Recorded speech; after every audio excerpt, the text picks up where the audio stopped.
नमस्कार, हितगुज या कार्यक्रमामध्ये आपलं स्वागत. आज आपण जो विषय चर्चा करणार आहोत तो म्हणजे डायबिटीस रेटिनोपॅथी. हा विषय नक्की काय आहे, याच्या संदर्भातील लक्षणं काय असतात, या आजारामुळे आपल्या शरीरावरती कोणते परिणाम होतात, यासाठी कोणते उपचार आहेत, या अनुषंगाने आज आपण चर्चा करणार आहोत. आणि त्यासाठी आज आपल्यासोबत आहेत doctor Paritosh Kamdar, doctor Manoj Saswade, doctor Pritam Samant, doctor Swapnesh Sawant आणि डॉक्टर प्रशांत बावनकुळे. नमस्कार. डॉक्टर परितोष कामदार हे विट्रेओ रेटिनल स्पेशालिस्ट आहेत, ज्यांनी 17,000पेक्षा जास्त रेटिनल लेझर प्रक्रिया आणि साधारणतः 1,500पेक्षा जास्त असे कॉम्प्लेक्स विट्रिओ रेटिनल सर्जरी केलेल्या आहेत. मायक्रो सर्जरी इन्स्ट्रुमेंट असलेले ते पहिले भारतीय विट्रिओ रेटिनल सर्जन आहेत, ज्यांचं नाव त्यांच्या नावावर कोरलं गेलेलं आहे. द कामदार वक्र व्हर्टिकल मायक्रो सिझर्स त्यांनी मुंबई विद्यापीठात बॉम्बे MS नेत्रविज्ञान परीक्षामध्ये प्रथम क्रमांक मिळवला आहे. डॉक्टर मनोज सासवडे यांनी medical research foundation Sankara Nethralaya चेन्नईमधून एप्रिल 1999मध्ये विट्रिओ रेटिनल सर्जरीमध्ये स्पेशलाइज ट्रेनिंग फेलोशिप केलेली आहे. ते श्री गणपती नेत्रालय जालना यामध्ये 1999 ते 2001मध्ये होते, तर विट्रिओ रेटिना सल्लागार ते आहेत. कैलासवासी डॉक्टर S नटराज पिल्लई शंकरा नेत्रालय चेन्नई यांचा सर्वोत्कृष्ट पेपर पुरस्कार आणि IMA दिल्लीतर्फे शैक्षणिक उद्योजकता उत्कृष्टता पुरस्कार त्यांना मिळालेला आहे. डॉक्टर प्रीतम सामंत यांनी 2001मध्ये चेन्नई येथील शंकरा नेत्रालय येथून विट्रिओ रेटिनामध्ये फेलोशिप केली आहे. त्यांची विविध नियतकालिकांमध्ये अनेक प्रकाशनं आणि विविध राष्ट्रीय आणि आंतरराष्ट्रीय परिषदांमध्ये सादरीकरणं झालेली आहेत.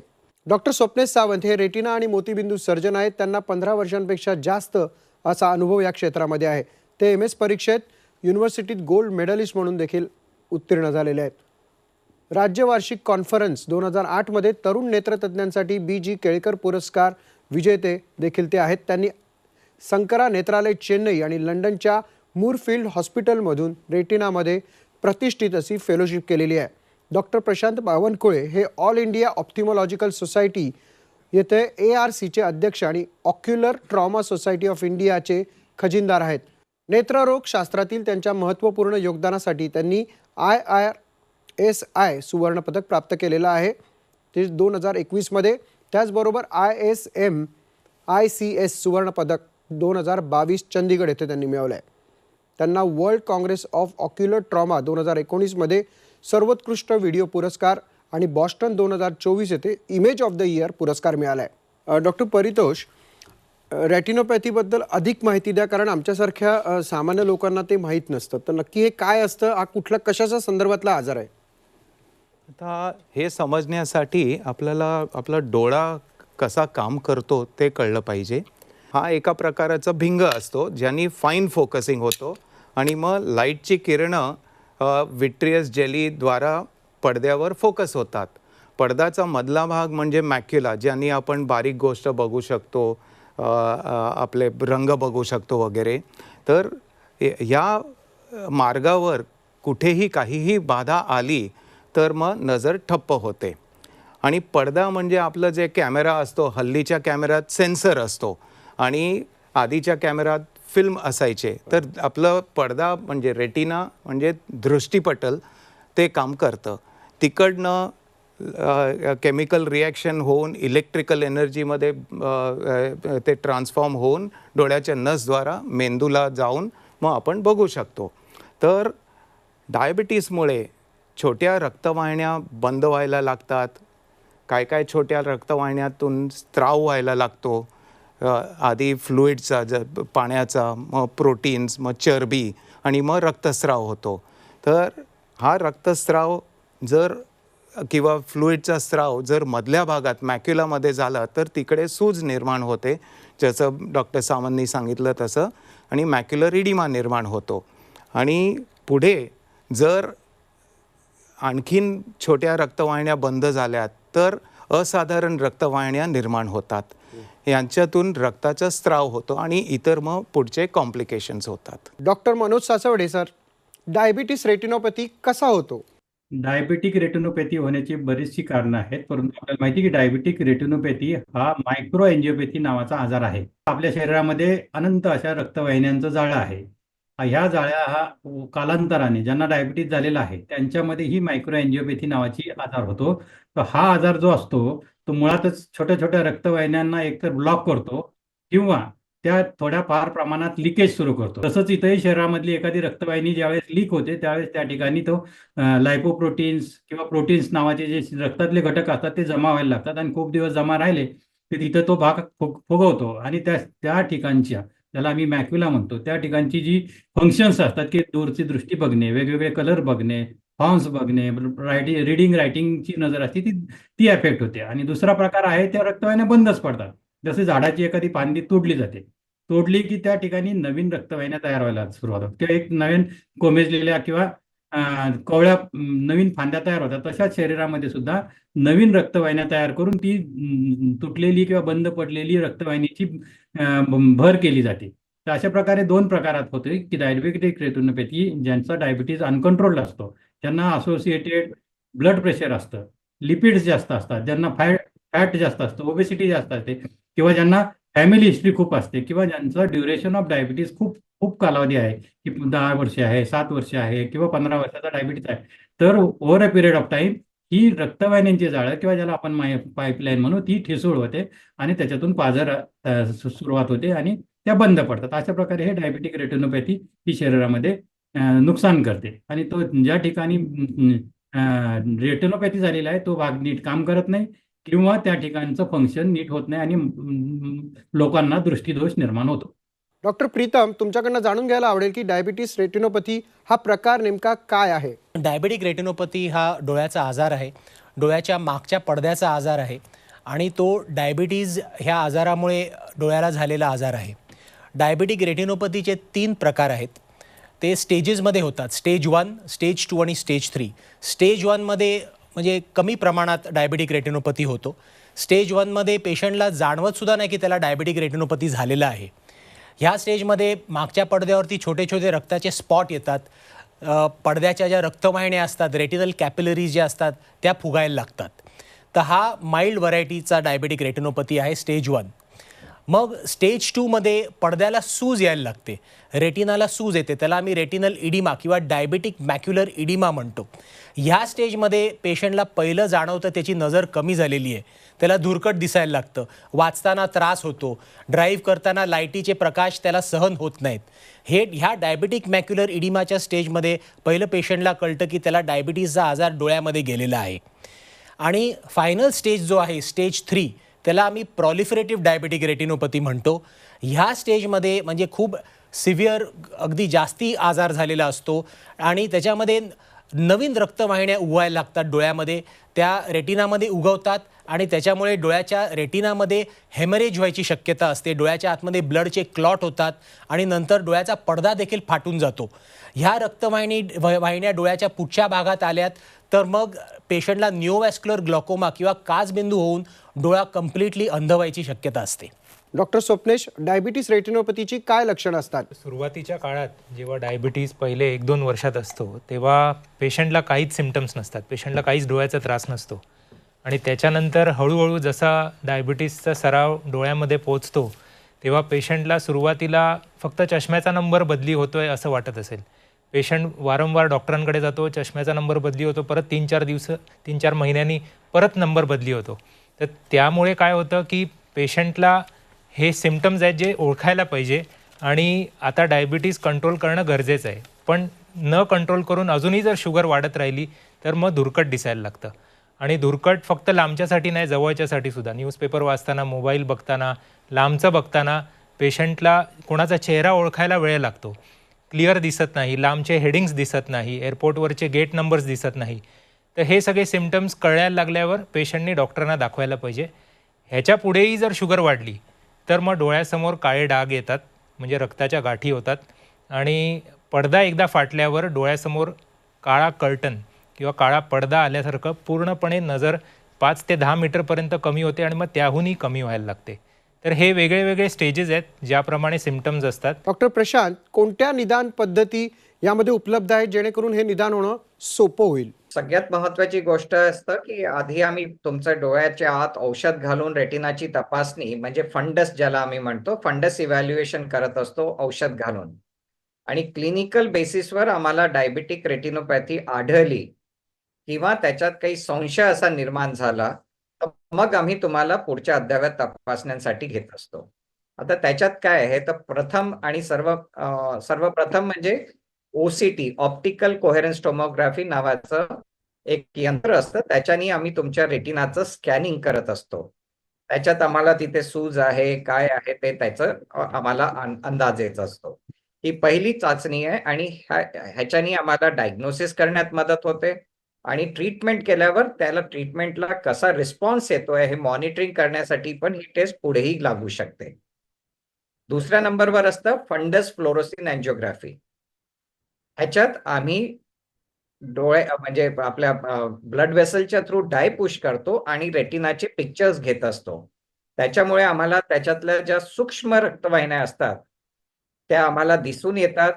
सोबत त्याच्यातून काही लिकेज म्हणजे ऍक्टिव्हिटी आहे का हे कळतं आणि त्यांना ट्रीटमेंटची गरज आहे का आणि कुठे करायचंय ह्याचा अंदाज आम्हाला जाणवतो. आता नवीन एक टेस्ट चाचणी आलेली आहे ज्याला आम्ही OCT अँजिओग्राफी म्हणतो किंवा ह्याला डायलेस अँजिओग्राफी अशी म्हटल्या जात असते. ही एक नवीन पद्धती आहे ज्याच्यात आम्ही डाय न इंजेक्ट करता रक्तवाहिन्यांचा जो तुमचा फ्लो आहे, कुठून लिकेज आहे का ह्याची आम्ही जांच करू शकतो. पण ह्या पर्टिक्युलर टेस्टला थोडं लिमिटेशन हे आहे की सध्याच्या तारखेत जे काही म्हणजे सध्याच्या परिस्थितीत आम्हाला जे काही रेटिना पाहू शकतो फक्त सेंट्रल 30 डिग्री पाहू शकतो. जबकि आम्ही फ्लोरोसिन अँजिओग्राफीमध्ये पूर्ण 220 डिग्रीचा रेटिना पाहू शकतो. हे सध्या लिमिटेशन आहे कारण की आणि पुढे जसं तंत्रज्ञान आमचं वाढेल म्हणजे इंजिनियर्स जास्त ह्याच्यावर रिसर्च करतील तर प्रोबॅबली मग OCT अँजिओग्राफीवर आम्ही इतरही भाग रेटिनाचा जो सध्या दिसत नाही ते पकडता येईल. त्या 3 तपासण्या मुख्यप्रमाणे आम्ही डायबिटिक रेटिनोपॅथी असलेल्या पेशंटमध्ये त्या बिमारीचा समज घेण्यासाठी करत असतो. डॉक्टर परितोष, आपण एकतर सगळ्या मुळात अवयव जे असतं ते एकतर नैसर्गिकरित्या जे तयार झालेलं आहे ते नाजूक देखील असतं. त्यात डोळ्यासारखा भाग जर म्हटला तर तो खूपच नाजूक असतो. तर यामध्ये काही गुंतागुंत असू शकते? म्हणजे डायबिटीजमुळे एक म्हण आहे अंग्रेजीत की diabetes bites the kidneys, it licks the heart आणि it chews up the eyes. म्हणजे अंधत्व येण्याची खूप शक्यता असते जर वेळेवर त्याचं निदान नाही झालं आणि ट्रीटमेंट नाही झाली तर. डायबिटिक रेटिनोपॅथीमुळे ह्या ज्या बारीक रक्तवाहिन्या बंद व्हायला लागतात आणि काही लीक व्हायला लागतात, स्राव व्हायला लागतो मी सांगितलं तसं, तर मधल्या भागात सूज आल्यामुळे आधी नजर धुरकट होते, मग काय गोष्टी वाकड्या तिकड्या दिसायला लागतात आणि आणखीन प्रोग्रेस झालं तर बरीचशी ठप्प होते. असाधारण रक्तवाहिन्या जेव्हा निर्माण होतात आणि तिकडनं रक्तस्राव झाला तर सुरुवातीला लाल, काळे किंवा खाकी रंगाच्या टिपक्यांचं पाऊस किंवा फुवारासारखं दिसतं आणि मग केसासारखे रेषा दिसतात आणि मग धब्बे दिसायला लागतात आणि आणखीन पुढे याच्याबरोबर काय डाग उत्तक निर्माण होतात ज्याच्यामुळे पडद्यावर आकुंचन निर्माण होतो आणि पडदा म्हणजे दृष्टिपटल सटकतो. जर मधला भाग म्हणजे मॅक्युला सटकला तर नजर अगदी ठप्प होते.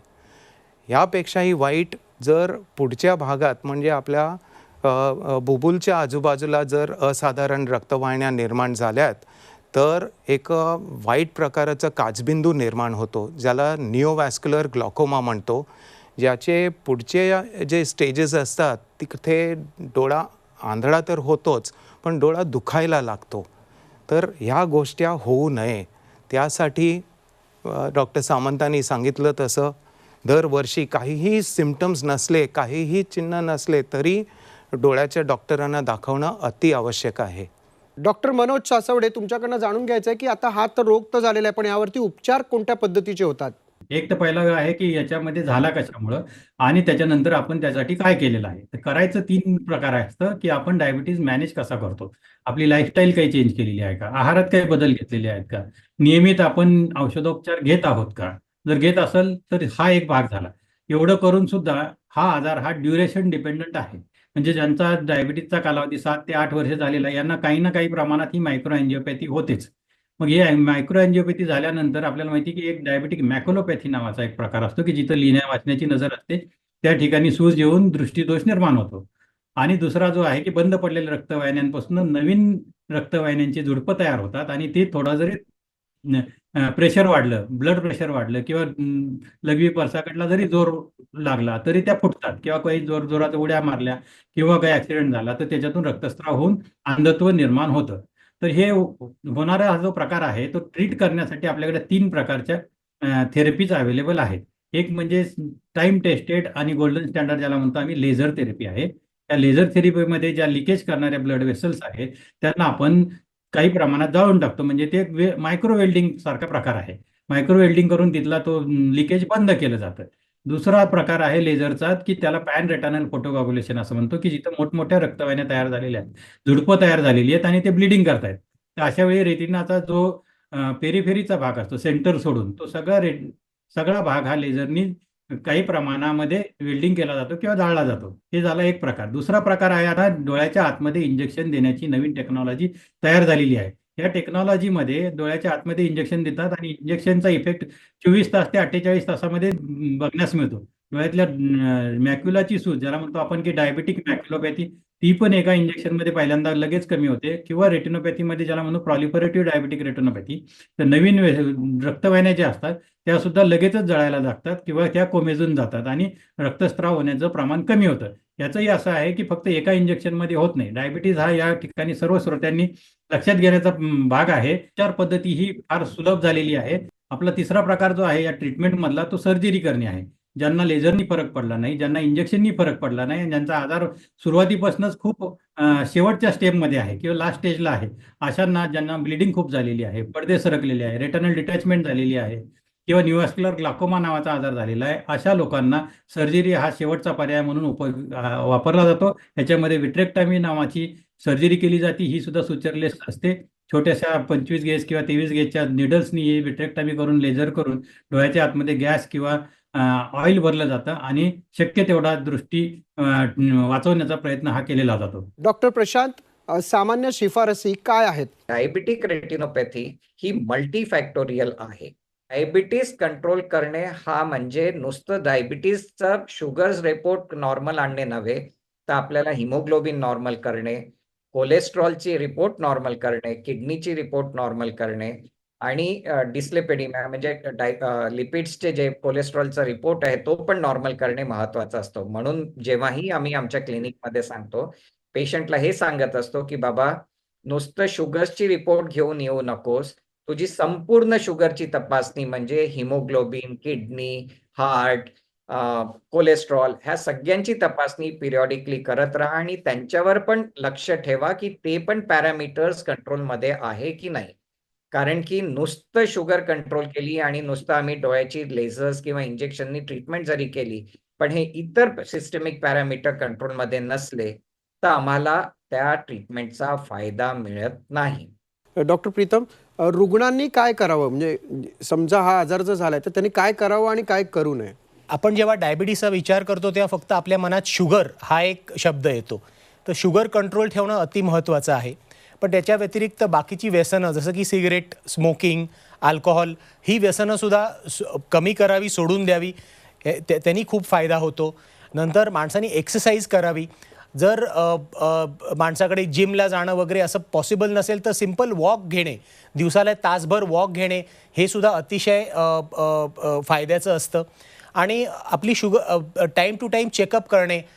डायबिटिक रेटिनोपॅथी झाली का आम्ही डोळ्याचा जो चेकअप असतो तो ॲटलिस्ट 6 महिन्यातनं एकदा किंवा ॲटलिस्ट वर्षातनं एकदा करणे हे अतिशय अनिवार्य आहे. डॉक्टर स्वप्नेश, तुमच्याकडनं मला जाणून घ्यायचं आहे की मुळात हा रोग होऊ नये म्हणून कोणते प्रतिबंधात्मक उपचार यामध्ये केले जातात? शुगर कंट्रोल आहे ते पेशंट्स युजली फक्त फास्टिंग आणि जेवल्यानंतरची शुगर करतात. तर ती न करता त्याच्याबरोबर HbA1c नावाचं एक शुगर टेस्ट आहे ज्याच्यानी 3 महिन्याचं ॲव्हरेज शुगर कळतं. हे करत राहायला पाहिजे.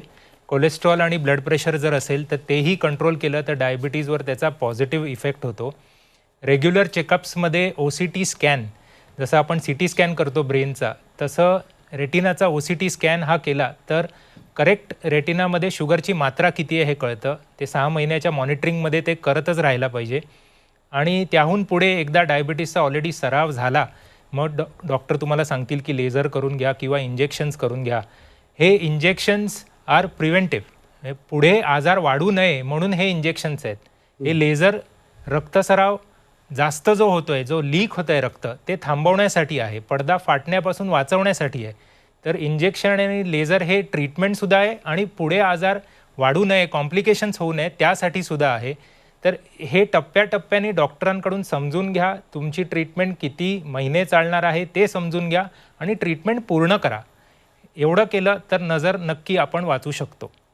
नक्कीच डॉक्टर, तुम्ही आला तिथे त्याबद्दल आणि मुख्यतः यासारख्या डायबिटीज रेटिनोपॅथीसारख्या आजारावरती तुम्ही मार्गदर्शन केलं त्याबद्दल आपल्या सगळ्यांचे आभार. धन्यवाद. धन्यवाद.